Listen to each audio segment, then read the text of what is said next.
Шушы арада Татарстан умартачылары яңа уңыш балы айырта башлый. Быел һава шартлары аркасында бу эш якынча 2 атнага тоткарланган. Тик сыйфаты буенча умартачылар мул уңышка өметләнә. Тагын бер потенциаль проблема кырны химикатлар белән эшкәртүче авыл хуҗалыгы предприятиеләре һәм умартачылар арасында эшчәнлекне килештерү. Бу еш кына бал кортларының масса күләм үлүенә сәбәп була. Бу мәсьәлә турында тулырак Азнакай районыннан репортаж.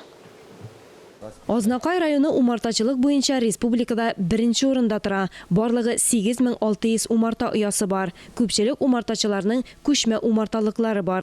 Алар ояларын испарцет, юкә агачлары үсә торган урыннарда карабыдай кырларына урнаштыра.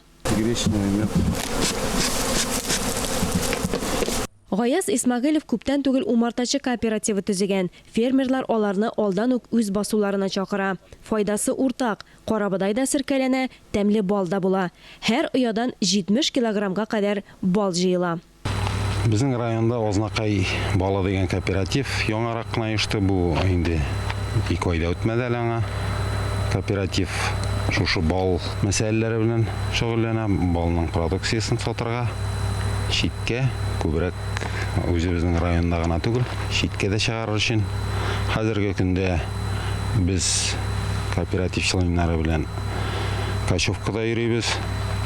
Иң беренче испарцет балына чыктык, аннан соң инде юкәгә чыкты. Хәзерге көндә карабыдайда утырабыз. Игенчеләрнең кырларда химик эшкәртү үткәреп умартачыларны авыр хәлгә калдырган вакытлары да була. Аграриялар белән гамәлләр килештерелгән.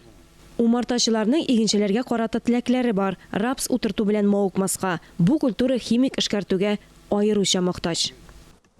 Менә шундый карабыдай басулары, испарцет басулары күп булса, әйбәт бар дип әйтәсе килә. Без үзебез инде рапс басуларыннан основном качабыз.